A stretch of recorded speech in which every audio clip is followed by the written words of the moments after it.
Olá, boa tarde a todos. O meu nome é Helena e o tema que vos trago aqui hoje no Psicologicamente Falando é a ansiedade. Todos nós já sentimos ansiedade, de um modo mais ligeiro, outras vezes de um modo mais acentuado. No entanto, a razão pela qual todos nós já experienciamos esta emoção é porque, de facto, a ansiedade é uma emoção básica, natural e que até um certo ponto é adaptativa. Então ela surge para adotarmos uma resposta defensiva a uma potencial ameaça, quer seja esta ameaça real ou apenas percebida como tal. Por exemplo, se formos acampar e vimos uma cobra ou virmos algo que nos parece com uma cobra, vai surgir em nós a ansiedade, porque o nosso cérebro opera deste modo, mais vale prevenir que remediar e, portanto, surge a ansiedade para desencadearmos uma resposta defensiva, para me permitir proteger em relação, por exemplo, a este animal. Por exemplo, algumas pessoas ficariam paradas quando observassem a cobra para que ela não os atacasse, outros correriam na direção oposta à da cobra e outros, de facto, atacariam e lutariam contra a cobra, porque estas são as três respostas defensivas que temos quando surge uma ameaça: parar, lutar e fugir. Em termos evolutivos, de facto, estas respostas são importantes porque indivíduos que não sentissem ansiedade quando se deparavam com uma ameaça física, por exemplo, um dano físico, ou com uma ameaça social, por exemplo, exclusão social, teriam menos probabilidade de sobrevivência e, por isso, também menos probabilidade de transmitirem o seu material genético. Então, o nosso cérebro tornou-se muito sensível a percepcionar estas ameaças e desenvolveu mecanismos de forma a conceder uma resposta rápida. Eu costumo explicar isto aos meus pacientes: o cérebro criou uma via rápida para responder rapidamente a ameaças e assim o tálamo reúne informações internas e externas ao corpo que passam rapidamente para a amígdala. A amígdala é um sistema muito primitivo no cérebro que percepciona as ameaças, quer sejam reais, quer sejam apenas percepcionadas como tal. E este sistema é quase como um alarme, é quase como um sistema de alarme no cérebro, que quando percepciona algo como ameaçador, ativa o sistema nervoso simpático, que é como se fosse o nosso guarda interno, e ele vai ativar as glândulas suprarrenais que vão libertar hormonas relacionadas com o stress, como por exemplo a adrenalina e o cortisol. Consequentemente, verificam-se então sintomas físicos associados a esta ansiedade.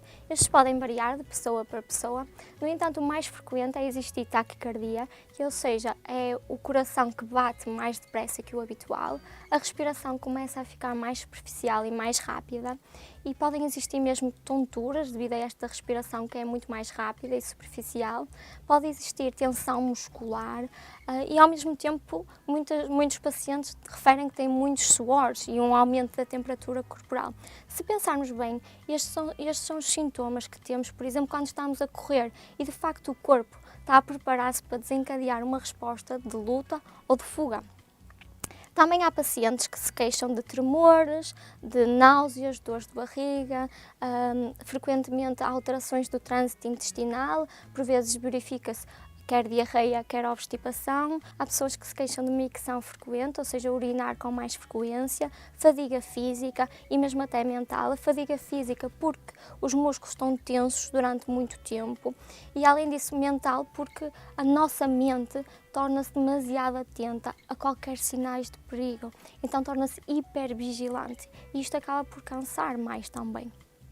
A nível físico também existe muitas vezes, por exemplo, a boca seca e é frequente as insónias. A nível cognitivo, tal como já vos disse, o pensamento fica muito focado na ameaça, começamos a planear e a criar cenários de tudo aquilo que vai correr negativamente. Efetivamente, todos nós já tivemos estas experiências, todos nós já sentimos estes sintomas físicos da ansiedade, quer quando, por exemplo, saímos sozinhos à noite e alguém se aproxima de nós, ou, por exemplo, quando fizemos o exame de condução. O problema aqui está quando estes sintomas se prolongam no tempo, quando têm um impacto no nosso bem-estar psicológico e quando a nossa capacidade funcional é afetada pelos mesmos, quando eu evito fazer coisas que fazia antes devido a estes sintomas, quando eu evito sair com os meus amigos, quando eu evito frequentar espaços abertos ou fechados com medo de ter esta sintomatologia. Quando isso acontece, o melhor é efetivamente procurar um psicólogo que o vai dotar de estratégias para lidar melhor com a sua ansiedade. Como Jacques Cornfield afirma, ser livre não é estar livre dos sentimentos, mas sentir-se livre para sentir cada um deles, deixá-los fluir, sem medo do movimento natural da vida.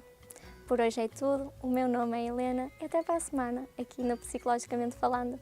Até lá, já sabe, cuide-se com carinho.